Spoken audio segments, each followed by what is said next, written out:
नमस्कार, स्वराज संवाद में आपका स्वागत है और मैं हूं अमित कुमार।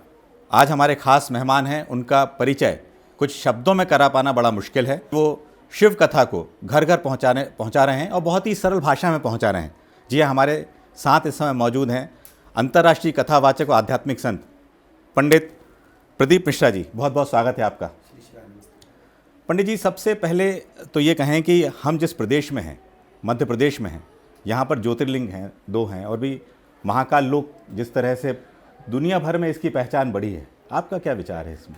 महाकाल लोक का जो निर्माण हुआ है, वैसे तो पुराने समय से ही हमारा 12 ज्योतिर्लिंग में महाकालेश्वर ज्योतिर्लिंग मूल माना गया है, क्योंकि भगवान शिव यहाँ पर राजा के रूप में विराजमान है।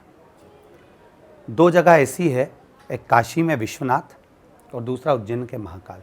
12 ज्योतिर्लिंग में पर राजा अधिराज के रूप में हमारे महाकाल बाबा को माना गया है। आज जो निर्माण हुआ है महाकाल लोक का, वो वास्तव में बहुत सुंदर और बहुत आनंद करने वाला है। जिस तरह से पहले के समय में महाकाल मंदिर के पीछे से खड़े होकर छिपरा माँ का दर्शन होता था, आज महाकाल लोक में खड़े होकर माँ छिपरा का दर्शन होने लगा। मतलब पुरातन चीज़ वापस निर्मित हो गई। लगता है कि इससे लोगों में एक प्रेरणा मिलेगी मंदिर जाने की, जो आप हमेशा कहते रहें। बिल्कुल, वो तो है ही। और प्रेरणा के साथ में जो वृद्ध लोग जाते थे पहले महाकाल दर्शन के लिए भी, हमारे यहाँ जब महाकाल यात्रा चलती है, पंचकोसी चलती है, तो आप और हमने देखा है कि सिर पे पोटला बांधकर वृद्ध लोग जाते थे। पर आज अगर देखने को मिलता है तो उज्जैन महाकाल लोक का निर्माण होने के बाद में और महाकाल बाबा का जो प्रभाव है, उसके अनुसार नवयुवक लोग जुड़ते। पंडित जी, आपने शिव की महिमा को या शिव कथाओं को एक चुना है, कैसे आपके मन में, कब शुरुआत कैसे हुई? शिव तत्व को वैसे तो मैं गोवर्धन नाथ जी का पुजारी हूँ, ठाकुर जी के चरणों का, क्योंकि मेरे गुरु श्री विठलेश राय काका जी महाराज इंदौर हवेली जी, और उन्हीं के आशीर्वाद से श्रीमद् भागवत कथा का वाचन किया। शुरू में गिरिराज जी की परिक्रमा निरंतर करता रहा। गोवर्धन बाबा की कृपा ऐसी रही कि चकलेश्वर महादेव बीच में पड़ते हैं। वो चकलेश्वर महादेव की कृपा और शिव जी की आशीर्वाद से शिव महापुराण की पोथी का स्मरण किया और फिर उसका वाचन प्रारंभ किया। हमारे यहाँ सनातन धर्म के अंतर्गत या हमारे जो हम ग्रंथ देखते हैं, उन ग्रंथों में ऐसा कोई पुराण नहीं जिसमें शिव का वर्णन नहीं जी। अन्य पुराणों में अन्य देवताओं का वर्णन कम मिल पाता है जितना शिव का वर्णन मिल जाता है। जिस तरह रामचरितमानस है तो शिव का व्याख्यान है, श्रीमद् भागवत है तो शिव का व्याख्यान है, विष्णु पुराण है तो शिव का व्याख्यान है। ऐसे भगवान शंकर को जानना, प्रथमता में भी मूलता में भगवान शिव रहे हैं। जैसे हम पहले भी कहे हैं कि पूरे विश्व की पृथ्वी को कहीं से भी खोदा जाए तो शिव अवश्य प्राप्त होंगे। तो शिव हैं, चाहे वो हमारा किसी भी धर्म से जुड़ा हुआ हो। हमारे यहाँ जैसे सनातन धर्म के अंतर्गत जैन धर्म भी आता है, और जैन धर्म में भी ऋषभ देव जी महाराज का चरित्र आता है। फिर उनका जो वंश चलता है उसके अंतर्गत भी शिव तत्व की प्राप्ति, कि ऋषभ देव जी महाराज जिस तरह से साधना आराधना करें वो सब शिव तत्व के अनुसार चलता है। बौद्ध धर्म में भी शिव तत्व का भाव आता है। ऐसे सारे जितने धर्म हैं, सारे धर्मों में शंकर भगवान का गुणगान आया है। आप करीब 1.5 दशक से तो लगातार शिव की जो कथा है उनको सुना रहे हैं, लेकिन पिछले 2-3 साल में जिस तरह से आपने छोटी छोटी बातों को बताया, जनता आप तक पहुंच रही है, तो लगता है कि इस दौरान कुछ एक अलग सा चमत्कार हुआ। मैं तो ये जानता हूँ कि शिव आराधना करने वाला, साधना करने वाला, सारी साधनाएं, तपस्या, योग, ये सब शिव के अंतर्गत है।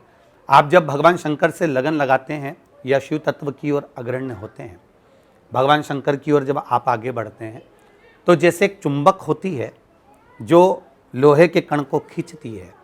हम बाल्यावस्था से देखते आए हैं कि हम जिस सीवन माँ के घाट पर रहते हैं, वहाँ पर जब छोटे छोटे बच्चे एक चुंबक को डोरी में बांधकर उस घाट पर फेंकते थे और उसमें वो सिक्का चिपक कर आ जाता था। तो हम तो ये जानते हैं कि शिव तत्व के माध्यम से जब हम शंकर जी के मंदिर जाते हैं या भगवान शंकर का स्मरण करते हैं या शिव महापुराण की कथा सुनते हैं या शंकर तत्व को जानते हैं, शिव तत्व को जानते हैं, तो शिव वो चुंबक है कि अपने आप आने वाले भक्तों को पकड़ ही लेता है और अपने भक्तों को जान ही लेता है। आपने अनुभूति ऐसी की है क्या इन पिछले 2 दशक में? कभी आपको लगा हो कि आप जो लोगों को ऐसा बताते हैं, आपके साथ ऐसी प्रेरणा हुई हो, कहीं आपको लगता है अनुभूति? जी, उसका मैंने वर्णन करा है। ये संपूर्ण विश्व जानता है कि हरिद्वार में शिव महापुराण की कथा चल रही थी और हरिद्वार में शिव महापुराण की कथा के अंतर्गत नीलकंठेश्वर महादेव का दर्शन करने के लिए मैं गया हुआ था। मेरे साथ में यजमान परिवार भी थे और प्रशासन की गाड़ियाँ भी थी, उत्तरांचल की, उत्तराखंड की। हम लोग जब दर्शन कर कर नीलकंठ का दर्शन करने आराम से ऊपर तक पहुंच गए थे और दर्शन कर कर केवल 3 किलोमीटर नीचे आ ही थे और अचानक गाड़ी, ड्राइवर का ध्यान हटा और वो गाड़ी पहाड़ पर चढ़ गई। इधर गंगा है, इधर पहाड़ है और बीच में छोटा सा रास्ता नीलकंठेश्वर महादेव का है, लगभग 8 फीट 9 फीट का रास्ता मानते हैं उसको, 9-10 फीट का। उसके अंतर्गत गाड़ी जब पलटी, गाड़ी ने 2 पलट ले ली। वहाँ कहते हैं कि गाड़ी कभी बची नहीं सकती क्योंकि ढाल पूरा गंगा की ओर होता है, पर देवाधिदेव महादेव की ऐसी कृपा थी कि वो गाड़ी पलट गई। हम सब लोग नीचे हो गए 2 पलटी खाने के बाद। कोई ना पीछे था ना आगे था, जो प्रशासन की गाड़ियाँ थी वही आगे पीछे थी। गाड़ी पलटी, हमको सुध नहीं है पर इतना जरूर भान है कि एक पुरुष और एक स्त्री ने आकर हम लोगों को गाड़ी से बाहर निकाला। तो हम तो यही मानते हैं कि वो नीलकंठेश्वर महादेव शिव आकर सामने खड़े हो गए। इतनी चोट लगने के बाद या इतना बड़ा एक्सीडेंट होने के बाद कि प्रशासन को भी टेंशन रहा और इतना सब कुछ होने के बाद भी हम लोग वहाँ से 1 बजे आ गए और 2 बजे कथा प्रारंभ हो गई। और इतना एक्सीडेंट होने पर 2 बजे कथा प्रारंभ होना भी कठिन बात है। तो ये तो शिव बाँचने वाला है, शिव सुनने वाला और शिव करवाने वाला। और शिव ने आपको एक जीवन दान दिया। आपकी एक कथा शैली है जो शिव स्तुति के या शिव पुराण के जो 4000 श्लोक हैं उनको आप बहुत सरल तरीके से बता रहे हैं। क्या ऐसा जादू क्या है? शिव महापुराण में 24,000 श्लोक हैं, 12 खंडों में उसका विभाजन है और उसके एक एक तत्व को, चाहे वो उमा खंड हो, कुमार खंड हो, पार्वती खंड हो, जितने भी खंड हम शिव महापुराण के निकालते हैं, विद्येश्वर संहिता हो, जितनी भी संहिताओं को हमने निकाला है उन संहिताओं के माध्यम से 24,000 श्लोक के जितने भी हिंदी लेख में जो जो चीज़ आती हैं और हम उसका स्मरण कर सकते हैं, हर एक श्लोक के अंतर्गत, हर एक शब्द के अंतर्गत भगवान शंकर को पाने का तरीका लिखा हुआ कि क्यों हमारे यहाँ कहा गया कि शिव तत्व को जानना चाहिए। क्यों जब भगवान राम जी सेतु बांधने की तैयारी कर रहे हैं तो उनको क्यों विवेक आया कि मेरे को अभी शिव जी का एक शिवलिंग बनाना है और उसकी पूजन करना है। ऐसा कोई दिन मेरे राघव जी का, मेरे राम जी का नहीं जाता था। पूरे वनवास के क्षेत्र में हमारे यहाँ वन पथगमन बना हुआ, राम पथगमन। उस राम पथगमन के अंतर्गत जितने भी स्थान से हम जाते हैं, आप जाकर पूछेंगे कि मंदिर किसने बनाया, तो क्या राम जी का हाथ का बन शिवलिंग है। हम पूछेंगे किसके हाथ का शिवलिंग है, माता सीता के हाथ का शिवलिंग है। पूरे राम पथगमन में हजारों शिवलिंग का निर्माण है और वो निर्माण हमारे राम जी महाराज जब जिस जगह रहते थे उस जगह एक शिवलिंग का निर्माण कर कर उसका पूजन करते थे। तो ये प्रेरणा हमें हमारे शास्त्रों और पुराण। राम भी शिव भक्त थे और रावण भी शिव भक्त, रावण इस तरह से भी बातचीत में आया। तो दोनों में कितना अंतर आप देखते हैं? आपने बहुत बारीकी से सबको देखा है। रावण और मेरे राम दोनों ही शिव के उपासक हैं। बस अंतर इतना था कि मेरे राम जी महाराज ने जब भी आराधना करी, जब भी उपासना करी, भगवान शंकर जब जब मेरे राघव जी के पास में आए तो राम जी से कहा कि आपको क्या चाहिए। जैसे रामेश्वर धाम की स्थापना हुई तो राम जी के सम्मुख में शिव जी आए, आपको क्या चाहिए? मुझे केवल कुछ नहीं, बस इतनी कृपा करना जिस समय मैं रावण से युद्ध लड़ रहा हूं या रावण मेरे सम्मुख में हो, मेरे भीतर अहंकार ना आए, अभिमान ना आए। और वो अभिमान अगर मेरे सामने आ जाएगा तो मैं युद्ध नहीं लड़ पाऊंगा। भगवान शिव से चाहते तो बहुत कुछ मेरे राघव जी मांग सकते थे। रावण को जब भगवान राम को वर दे दिया तब रावण के पास में भगवान शिव पहुंचे कि तू मेरा प्रथम भगत है, तू मांग ले, आज तुझे क्या चाहिए। तो लंकाधिपति रावण कहते हैं कि मेरे पास में सर्वस्व है, सब कुछ है, बस आप तो मेरे युद्ध का दर्शन करना और मुझे देखते रहना कि मैं किस तरह से विजय प्राप्त करता हूँ। तब भगवान शिव ने फिर कहा कि कुछ और मांग ले। तो रावण कहता है आप मेरी सोने की चाहो तो लंका ले लो, आप चाहो तो मैं आपके लिए एक से बढ़कर एक श्लोकों का निर्माण कर देता हूँ, आप चाहें तो मैं कैलाश पर्वत को अपने हाथों पर उठा लेता हूँ, इतना वीर हूँ, मुझे कुछ नहीं चाहिए। भगवान ने फिर कहा फिर मांग ले, पर रावण नहीं मांग पाया। अगर रावण मांगते कि मेरा अहंकार थोड़ा सा छोड़ दीजिए तो शायद रावण फिर विजय हो जाता। सुनने में आ रहा है कि एक रुद्राक्ष, जो खासतौर से सीहोर का रुद्राक्ष और आपके स्पर्श किया हुआ रुद्राक्ष पूरे जो भक्त चाहते हैं, श्रद्धालु चाहते हैं, तो आखिर उसके पीछे क्या चमत्कार है? उसका केवल हमारे यहाँ जो रुद्राक्ष आता है, वैसे पूरे भारत की भूमि पर जो रुद्राक्ष है वो नेपाल का है। शिव महापुराण के अनुसार जैसे गंडकी नदी के तट का जो रुद्राक्ष है, जहाँ शालिग्राम जी भगवान प्रकट होते हैं, हमारे यहाँ गंडकी नदी को आशीर्वाद है कि उस नदी का जो कंकर है वो शालिग्राम जी के रूप में उत्पन्न होता है। उस गंडकी नदी के तट पर जो रुद्राक्ष के वृक्ष होते हैं, वो रुद्राक्ष अगर पानी में गिर भी जाता है तो वो सड़ता नहीं, एक और हो जाता है। ये गंडकी, नहीं तो नदी अपने पानी के साथ बहाव बना कर ले जाती है, पर गंडकी उसको किनारे देती है। हमारे यहाँ जो रुद्राक्ष आता है वो गंडकी के तट का आता है। उसको शिवरात्रि के समय पर हम लोग भगवान शंकर का शिवलिंग का निर्माण करते हैं। शिवलिंग के अंदर उस रुद्राक्ष को भर दिया जाता है। ऊपर भी शिवलिंग के अंदर रुद्राक्ष होते हैं और अंदर भी शिवलिंग के अंदर रुद्राक्ष भरे होते हैं। वही प्रतिदिन निकलते रहते हैं और उसी को सिद्ध करा जाता है।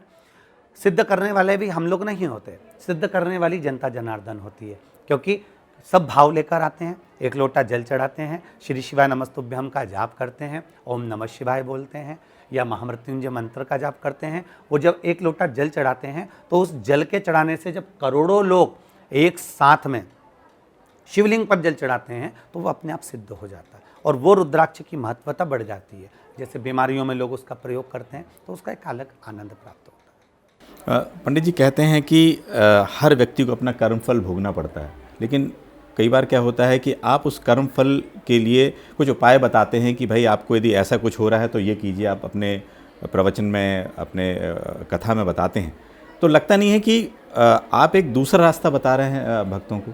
जी, कर्मफल तो भोगना पड़ेगा, ऐसा शास्त्रों में कहा है। हम भी हमारी व्यासपीठ से बोलते हैं कि मानव का यदि शरीर मिला है तो दो कारणों से मिला है। एक कर्म का भोग भोगने के लिए, एक भगवान का भजन करने के लिए। इसके सिवा मानव के शरीर की कोई महत्वता नहीं है। कर्म का भोग तो भोगना ही पड़ेगा, चाहे आप किसी भी रूप में भोगें, पर भोगना पड़ेगा। हमारे यहाँ गीता भी कहती है, भागवत भी कहती है, शिवपुराण भी कहती है कि कर्म भोगना पड़ेगा। पर हमारे यहाँ शास्त्र एक और बात भी कहता है, जैसे कर्म का दंड तो भोगना है, बहुत सारा लिखा है आपके भाग्य में दुख, तो उसके लिए कहा गया कि कलियुग केवल नाम आधारा, भगवान का नाम आधार से ये सारे दुख धीरे धीरे कटने लगते हैं। तो शिव महापुराण में हुआ, ये छोटे छोटे जो भाव वर्णन किए गए शिव महापुराण में बहुत लिखा हुआ है कि आप इसके करने से आपका ये थोड़ा सा भाव, आपका जो दुख है वो कटेगा और आपका मन शिव की ओर लगेगा। जो आप बताते हैं कोई वो मेहनत करने से दूर नहीं है, मेहनत तो आपको बराबर करनी पड़ेगी, ये तो बिल्कुल करना ही पड़ेगा। ये बात तो बिल्कुल सत्य। कर्म के अनुसार आपको मेहनत तो करना है। परिवार मिला है ना आपका, आपके पत्नी, आपके बच्चे, आपका कुटुंब, आपका परिवार है, और आपको अगर आप दुकान चला रहे हैं, व्यापार कर रहे हैं, व्यवसाय कर रहे हैं, तो आपको झूठ भी बोलना पड़ेगा, कपट भी करना पड़ेगा, बेईमानी भी करना पड़ेगी, प्रपंच भी करना पड़ेगा। ये सब पति को करना ही पड़ता है। पर धर्म पत्नी, उसके शब्द में लिखा है धर्म पत्नी, उसका फर्ज है कि वो भगवत स्मरण की ओर एक क्षण पति को अवश्य लेकर जाए। क्यों? क्योंकि वो आपके लिए भरण पोषण कर रहा है, आपके लिए ला रहा है, बच्चों के लिए ला रहा है, तो उसको वो अपना कर्म कर रहा है। धर्म पत्नी अपना कर्म कर कर इसको धर्म की ओर अग्रसर रखे। सनातन धर्म में कहा है कि कण-कण में भगवान है, तो लगता है कि सनातन धर्म में इस तरह की बात एकदम साफ तौर पे नहीं कही है, लेकिन आपने कहा है, तो इस तरह से कैसे हम इसको समझें? हमारे वैसे शास्त्र रीति के अनुसार, तो हमारे शास्त्रों के अनुसार कंकर शंकर है हर जगह पर। हमारे यहाँ तो, और अपन तो नर्मदा के घाट के हैं, तो नर्मदा के नदी का जो कंकर है वो शंकर होता है। उसी तरह से विष्णु पुराण के अंतर्गत भी आया कि बालू रेत जो होती है उसका एक एक कण कण शिव है।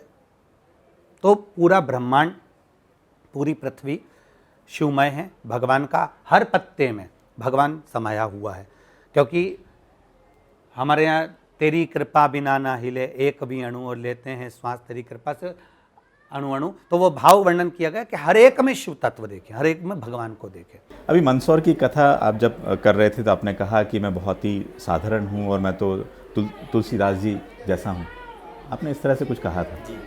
तो इसके पीछे का आशय क्या है?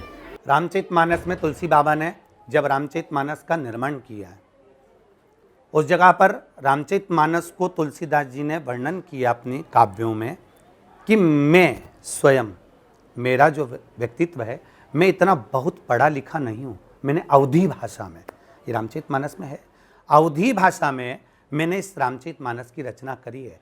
मैं जानता हूँ कि विद्वान जन इस रामचरितमानस को स्वीकार नहीं करेंगे, और हुआ वही। जब रामचरितमानस को काशी ले जाया गया और ले जाकर जब रखा वेद पुराणों के साथ में, तो उस रामचरितमानस को हटा दिया गया कि ये अवधी भाषा में लिखी हुई है, हिंदी भाषा में अवधी भाषा में लिखी है, इसका क्या महत्व, इसमें संस्कृत नहीं है, उसको हटाया गया। रामचरितमानस को सबसे नीचे रखा गया, उसके बाद सारे वेद पुराण शास्त्र रखे गए जी। ताला काशी विश्वनाथ के मंदिर में लगा दिया गया। तब तुलसीदास जी से कहा गया आपकी रामायण सबसे नीचे है। तुलसीदास जी कहते हैं वो तो नीचे ही रहने दो, क्योंकि वो अवधी भाषा में लिखी, मुझे संस्कृत नहीं आती, मेरे विद्वत्ता नहीं है मुझ में, मैं इतना पढ़ा लिखा नहीं, मैं गंवार, मैं क्योंकि गांव का रहने वाला हूँ, मुझ में इतनी विद्वत्ता कहाँ। 80 वर्ष की आयु में मैंने रामचरितमानस की रचना करी है। तो रामायण को नीचे रखा गया, सारे ग्रंथ ऊपर रखे गए, और अंत यह हुआ जब ताला खुला तो रामचरितमानस सबसे ऊपर थी, सारे ग्रंथ नीचे थे। तब तुलसीदास जी का महत्व लोग जान गए। उसके बाद भी सुख की अनुभूति नहीं हुई। जिस कुटिया में तुलसीदास जी रह रहे थे, उस कुटिया में रामायण को वापस पहुंचाया गया, रामचरितमानस को, और जिनको लगा कि रामायण तो अवधी भाषा में फिर भी प्रचलित हो जाएगी, तो कुटिया में आग लगाने का व्यवस्था करी गई। जब कुटिया में आग लगाने भेजा तो ऊपर तट पर एक बंदर बैठा हुआ था, जिसने सबको घसीटना चालू कर दिया। जब वो घसीटे हुए वापस पहुंचे तो उन्होंने कहा साहब वहाँ तो एक बंदर बैठा हुआ है। तब से हमारे सनातन धर्म में कहा जाता है कि रामचरितमानस जिसके घर में होती है, हनुमान जी उसकी छत पर बैठकर उसकी रक्षा। वाह, बहुत अच्छी बात है। कथाओं में बहुत भक्तों को बहुत छोटी छोटी कहानियाँ सुनाते हैं, बताते हैं, बेलपत्री जैसी है, मैंने भी कई जगह सुना है, जैसे आपने कहा शहद लगाना है या कौन से तिल कब चढ़ाने हैं, तो उससे बहुत जल्दी कनेक्ट आपको करते हैं। आपने भी उनको कभी उसको सार्थक हुआ है जो आपने बताया? जी जरूर, जी जी, क्यों नहीं, हम तो स्वयं उस पर अमल करते ही हैं। आप कभी ध्यान लगाएं, और कभी अगर सीहोर वासियों से पूछेंगे तो मेरे घर की, चाहे मेरी धर्मपत्नी हो, मेरे छोटे बेटा बहू वगैरह हो, भाई बंधु के, सब शिव मंदिर जाते हैं, और जो उपाय हमने बताया वो उपाय वो भी कर आते हैं, उसका फल उनको अवश्य प्राप्त होता है, ऐसा नहीं। और उसी का फल तो है जो आज बाबा ने हमको यहाँ बिठा रखा। आजकल क्या है, चमत्कार दिखाने वाले सब लोग इस तरह की बात करते हैं, लेकिन जो लगता है कि गुरु जो है एक रास्ता भी दिखाए, ईश्वर तक पहुँचाने का रास्ता भी दिखाना चाहिए, वो कहीं छूट रहा है, ऐसा तो नहीं लगता आपको? पहली बात तो चमत्कार की ओर जाना नहीं, क्योंकि बहुत जहाँ लाइट नज़र आती है वहाँ तकलीफ होती है। निश्चित आंखों में थोड़ी जलन होगी, अपने को गर्मी भी लगेगी अगर अपने चमक की ओर जाएंगे, क्योंकि हमारे यहाँ चमत्कार की महत्वता इतनी नहीं है। हमारे यहाँ है कर्म प्रधान की महत्वता। आप कर्म करिए, मेहनत करिए, और मेहनत के साथ में ईश्वर पर विश्वास पूर्ण करिए। जितना विश्वास पूर्ण करेंगे, चमत्कार दिखाने वाला मेरा शिव है, मेरा राम, मेरा कृष्ण है, भगवान है। आज का व्यक्ति चाहता है कि बिल्कुल गड़ा हुआ हंडा जो है वो हमें प्राप्त हो जाए, तो हम हमारी व्यासपीठ से भी कहते हैं ऐसा कहीं का महाराज मिल जाए जो हंडा निकाल कर हमको दे दे, तो हमारा भी कुबेरेश्वर धाम जल्दी बन जाए। तो हंडा ऐसे नहीं मिल सकता, आप जब तक मेहनत नहीं करेंगे, कर्म नहीं करेंगे, उसका फल थोड़ी ना मिल सकता है। बिल्कुल आपने ठीक कहा है कि विश्वास और मन का भाव बहुत ज़रूरी है। लेकिन एक बार आपने और कहा है कि हिंदू राष्ट्र जैसी बात कही, हिंदू राष्ट्र होना चाहिए, तो आपको लगता है कि चूँकि हम लोग एक सेक्युलर स्टेट में हैं, हमारा देश जो है, तो इससे क्या ऐसा बन सकता है? समय की अवस्था तो बता रही है आने वाले समय में कि हिंदू राष्ट्र का मतलब केवल ये नहीं है कि हमारा हिंदू राष्ट्र से मतलब है कि सब हिंदू हों। हमारा मतलब केवल इतना है कि जो जहाँ रह रहा है वो एक प्रेम से रहे। ये जरूरी नहीं है कि हम किसी धर्म के लोगों को यहाँ से बाहर निकाल देंगे और हिंदू राष्ट्र का निर्माण कर देंगे।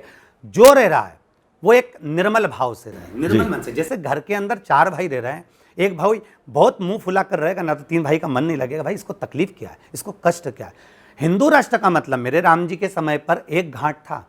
ये आज का समय बड़ा विचित्र हो गया कि ये सब ये वाला घाट है, ये वाला ये घाट है, ये वाला ये घाट है, पर आज तक सनातन धर्म की वो नींव आज तक चली आ रही है। हरिद्वार जाओगे तो राम घाट मिलेगा, छिपरा जाओगे तो राम घाट मिलेगा, आप यमुना के तट पर जाएंगे तो राम घाट मिलेगा। राम घाट का मतलब क्या होता है? ब्राह्मण, क्षत्रिय, वैश्य, शूद्र जितने भी थे उस समय पर 4 घाट नहीं बने हुए थे। ना ब्राह्मण का अलग घाट था, ना क्षत्रिय का अलग था, ना वैश्य का अलग था, ना शूद्र का अलग था। एक ही घाट था, राम का घाट। वो राम घाट पर ब्राह्मण भी जाता था, क्षत्रिय भी जाता था, वैश्य भी जाता था, शूद्र भी जाता था। बिल्कुल। जब एक घाट था तो उसी तरह हिंदू राष्ट्र भी एक बनकर आनंद की अनुभूति करे। बिल्कुल आपने सही बात कही है। लेकिन देखते हैं चुनावों में अभी अरविंद केजरीवाल उन्होंने कह दिया कि भाई गांधी जी के साथ तो लक्ष्मी और गणेश जी की भी नोटों पे उसमें फ़ोटो होना चाहिए। तो लगता नहीं कि इस तरह से राजनीति, आप इसको किस नज़र से देखते हैं? मैं तो कहूँगा एक तरह से ये तो व्यंग वाली बात है। ये तो केवल एक कह सकते हैं कि हमारे सनातन धर्म में हम लोग पूजन पद्धति की ओर आगे बढ़े हैं, या श्रीमान जी ने जो बीच में क्रम रहा है वो क्रम के अनुसार उन्होंने थोड़ा सा कमेंट्स कर कह दिया हो, परंतु उनके हृदय की इच्छा नहीं होगी। ये सब चीज़ें थोड़ा कमेंट्स में। बिल्कुल आपने कहा कि एक व्यंग तरीके की बात है। ऐसा एक चीज़ और देखने में आई 2 साल के भीतर, एक वर्चुअल पूजा या वर्चुअल सुनना, वर्चुअल पूजा, उसका एक बहुत तेज़ी से दौर बढ़ा है। तो लगता है वर्चुअल एक्चुअल एक सा हो सकता है क्या? क्यों नहीं। एक चींटी, हाथी ने पुकारा था भगवान को, वो तो पाँव फंसा हुआ था ना उसका। अब कोई कह सकता है कि हाथी की पुकार सुनकर नारायण आ जाएंगे और ग्राह का शीश काट देंगे और हाथी का पाँव छुड़ा लेंगे? उसी तरह आपका मन, आपका चित्त, आपका हृदय, आप जंगल में बैठकर भी तो भगवान का भजन कर रहे हैं, वहाँ कौन है? आपका हृदय ही तो है। तो उसी तरह आप जहाँ बैठकर स्मरण कर रहे हैं, जिस भाव से स्मरण कर रहे हैं, भगवान की प्राप्ति आपको जरूर होगी, चाहे वो किसी रूप में भी करेंगे। आपको लगता है कि अब जिस तरह से संख्या बढ़ रही है, लाखों की संख्या में लोग सुन रहे हैं, आ रहे हैं, तो लोग धर्म की ओर लौट रहे हैं, ऐसा आपको लगता है कि युवा पीढ़ी भी धर्म की ओर लौट रही है, वो संस्कृति की ओर लौट रही है, और एक अच्छा संकेत है ये अपने देश के लिए? बिल्कुल, हम तो कहेंगे, परंतु भीड़ बढ़ाने से कुछ नहीं होता। हमने व्यासपीठ से भी कहा है कि आप थोड़ा सा ग्रहण कर रहे हैं, परंतु उसको अपने जीवन में उतारें, केवल भीड़ ना बढ़ाएं। भीड़ बढ़ाने से होगा क्या? जो यजमान परिवार कथा कराते हैं उनकी भी तकलीफें बढ़ती भीड़ बढ़ाने से। आप उसको कितना ग्रहण कर रहे हैं, आप उसको कितना ले रहे हैं और अपने जीवन में कितना उतार रहे हैं। आज प्रसन्नता का विषय ये बनता है कि जितने लोग कथा श्रवण करने आ रहे हैं, ये जरूर है कि हमारा सनातन धर्म इससे आगे बढ़ रहा है, हमारा सनातनी भाई आगे बढ़ रहा है और धर्म के प्रति लोगों का भाव जागृत हो रहा है, पर उसके साथ में अपने हृदय में अपने जीवन का कल्याण का भी विषय रखें कि आत्म कल्याण कैसे होगा। तो वो केवल सत्संग के माध्यम से आप मंदिर जाएंगे, देवालय जाएंगे। हम लोग मना करते हैं कि आप लोग यहाँ ना आए। हम कई बार व्यासपीठ से भी बोल देते हैं कि कुबेरेश्वर धाम क्यों आ रहे हो, अभी अपना भजन करो, कीर्तन करो, स्मरण करो, यहाँ के क्यों भीड़ बनाना, क्यों करना? तो आपका जो हृदय जब तक शिव से लगेगा नहीं और शंकर आपको पकड़ेगा नहीं, तब तक जीवन का सुख। बहुत अच्छी बात कही आपने। लेकिन लोग जो भौतिकवादी हो रहे हैं, तो शिव पुराण में कोई ऐसी बात है कि लोग उससे बचें? मतलब इतने ज़्यादा भौतिकवादी हो रहे हैं, उस कारण से आ रहे हैं, या कोई उनको एक छोटी सी कथा के माध्यम से बहुत कुछ बता रहे हैं आप उनको कि भाई दूर रहना है, बहुत ज़्यादा भौतिकवादी नहीं होना है? भौतिकवादी, मेरा तो इतना सा कहना है कि जो आजकल का ये फिल्मों का जो निर्माण था, ये नाटकों का जो निर्माण था, पहले की फिल्में भी बनी हैं और बेटा, पिता, बहुएँ, सास सब एक साथ बैठ के देखते थे, उसका एक आनंद दूसरा होता था। आज के ज़माने में अगर छोटा सा नाटक या फिल्म भी देख रहे हैं तो थोड़ी देर के लिए या तो पिता को उठकर बाहर जाना पड़ेगा या बेटे को उठकर बाहर जाना पड़ेगा। उसी तरह से आज जो गलत मार्ग की ओर लोग जा रहे थे, वो शिव महापुराण के माध्यम से या शंकर जी की आराधना के माध्यम से जुड़े हैं, उसका एक आनंद तत्व प्राप्त हो। बिल्कुल, आपने ठीक कहा कि जिस तरह से फिल्मों में या कुछ सीरियल इस तरह से बन रहे हैं जो संतों की छवि को भी खराब कर रहे हैं, और उन लोगों को क्या कहेंगे, कुछ भी दिखाने की कोशिश कर रहे हैं, या समाज में ऐसा है वो दिखा रहे हैं? किस तरीके से आप इसको देख लेते हैं? थोड़ा ना थोड़ा तो कुछ गलतियां अपनी भी होती हैं, जिसको लोग पकड़ते हैं उस पर फिल्मों का निर्माण करते हैं। हम अपने आप को भी सुधारेंगे, ये भी जरूरी है। हम पहले भी कथाओं के माध्यम से कहते रहे हैं कि भाई कलाकार के साथ में कथाकार भी सुधरना है। केवल कलाकार ही नहीं सुधरेगा, कथाकार भी तो सुधरे कि आपकी कौन सी बात आप दुनिया को प्रेरणा दे रहे हैं, और अगर आप ही उस पर अमल नहीं कर पाएंगे तो फिर सामने वाले व्यक्ति पर क्या प्रभाव पड़ेगा। और कलाकारों से भी निवेदन है कि आपको दुनिया देख रही है, आप क्या चीज़ प्रस्तुति दे रहे हैं, वो प्रस्तुति आपकी किस तरह से दे रहे हैं, और वो प्रस्तुति जनमानस के लिए, कल्याण के लिए हो, वो मूल हो। बिल्कुल, आपने सही बात कही है। एक और सवाल था कि जिस तरह से आपकी व्यस्तता बढ़ते जा रही है पिछले कुछ समय से, आप दूसरे राज्यों में जा रहे हैं, या छत्तीसगढ़ गए, या आप साउथ में भी आपके बहुत सारे अनुयायी हो गए हैं, लगता है कि विदेशों का भी दौरा बहुत शीघ्र होने वाला है? जी, विदेशों का पहले से भी हमारे पास में प्रयोजन था, पहले से भी लोगों का निमंत्रण है और अभी भी बहुत निमंत्रण है, पर मेरा शुरू से नियम रहा हुआ है कि मेरे भारतीय को छोड़कर मुझे विदेश नहीं जाना। ये पहले से 6 साल पहले भी आया था निमंत्रण में, नहीं गया।